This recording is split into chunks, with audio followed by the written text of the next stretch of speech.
बिस्मिल्लाहिर्रहमानिर्रहीम।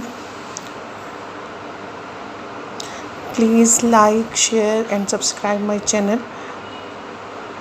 आज आपका 6 के साइंस का फर्स्ट लेसन है। हमारा फर्स्ट चैप्टर जो है वो सेलुलर ऑर्गेनाइजेशन है। ठीक है, सेलुलर ऑर्गेनाइजेशन शुरू करने से पहले कुछ चीज़ों के बारे में हमें पता होना बहुत ज़रूरी है। सबसे पहले ये देखें, तस्वीर में आपको नज़र आ रहा है कि ये सेल की पिक्चर है।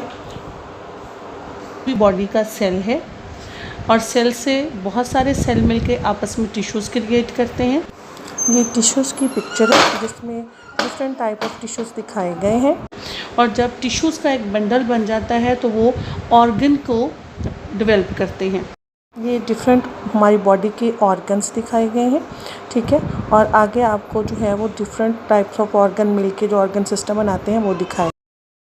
बहुत सारे ऑर्गन आपस में मिलकर ऑर्गन सिस्टम बनाते हैं और बहुत सारे ऑर्गन सिस्टम आपस में मिलके कोऑर्डिनेट करके ऑर्गेनिज्म बनाते हैं। ये plants, animals and human body के ऑर्गेनिज्म। ठीक है, सेल मिलके टिश्यूज़ बनाते हैं, टिश्यूज़ मिलके ऑर्गन बनाते हैं, ऑर्गन मिलके ऑर्गन सिस्टम को डेवलप करते हैं और ऑर्गन सिस्टम के कोऑर्डिनेशन से एक ऑर्गेनिज़म, एक बॉडी तश्कील पाती है। ठीक है, इसी तरह पौधों में है, इसी तरह जानवरों में है और सेम लाइक ऐसे ही इंसानों में है। ठीक है, ये बात याद रखनी है। अब हमने ये पढ़ना है कि सेल क्या है। हमारी बॉडी का, हमारी लाइफ का बेसिक यूनिट जो है वो सेल है।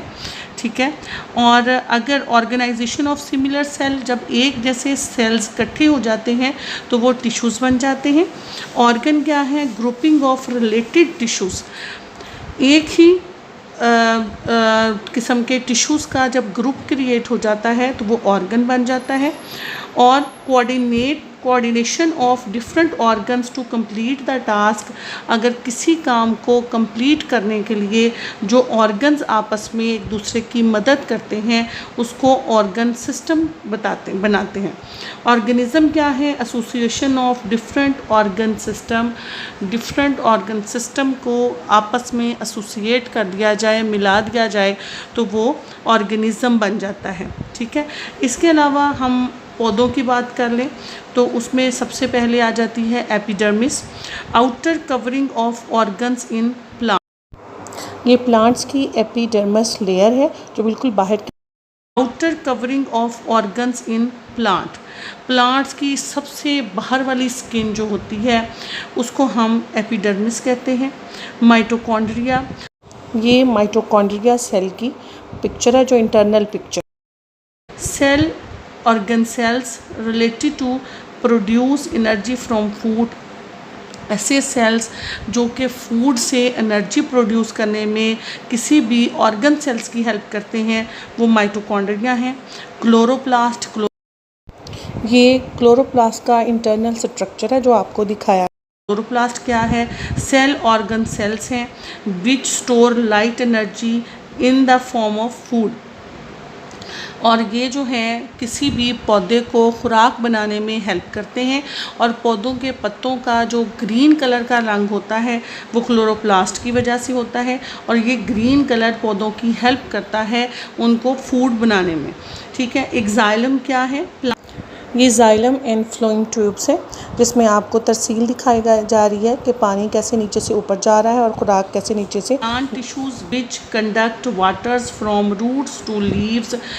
ऐसा पाइप, ऐसी लाइन, ऐसी वेन जो कि किसी भी प्लांट में पाई जाती है और ये वेन जो है वो पानी ले जाने की तरसील का काम करती है और ये पानी जड़ों से पत्तों की तरफ मुंतकिल किया जाता है। यानी कि एक प्लांट की बॉडी में जड़ों से पानी लेकर उसको तनों में, पत्तों तक पहुंचाना, ये जो है वो एक जाइलम का काम है। फ्लोएम वो ट्यूब है। Plant tissue which transport food prepared in leaves, जो कि फूड को ट्रांसफ़र करने का काम करता है। ये फूड क्योंकि लीव्स के अंदर बनता है तो ये फ्लोएम जो है वो पत्तों से खुराक लेकर इसको पूरी प्लांट की बॉडी में तरसील करता है, इवन के जड़ों तक भी पहुंचाता है। ठीक है, और ये एक जाइलम और फ्लोएम 2 ट्यूब्स होती हैं, एक पानी की तरसील का काम करती हैं और एक जो ट्यूब है वो फ्लोएम जो है वो खुराक की तरसील का काम करती है। और ये दोनों वन वे जो है वो इनकी वर्किंग होती है, एक नीचे से ऊपर की तरफ जा रही है और दूसरी ऊपर से नीचे की तरफ आ रही है। ठीक है बच्चों, आपने याद रखना है कि आज के लेसन में हमने कुछ चीज़ें पढ़ी हैं और ये वो चीज़ें हैं जिनको हम बार बार डिस्कस करेंगे। Cell, tissues, organ system, organism, epidermis, mitochondria, chloroplast, एक जाइलम और फ्लोएम। ठीक है, एक सेल डिवीज़न जो सेल टिश्यूज़ के हवाले से है वो किसी भी ह्यूमन बॉडी और जानवरों की बॉडी से रिलेटेड है और दूसरी जो है वो प्लांट से रिलेटेड है। ठीक है, दोनों के बारे में मैंने आपको बता दिया है, दोनों के बारे में पिक्चर्स आपकी बुक में अवेलेबल हैं।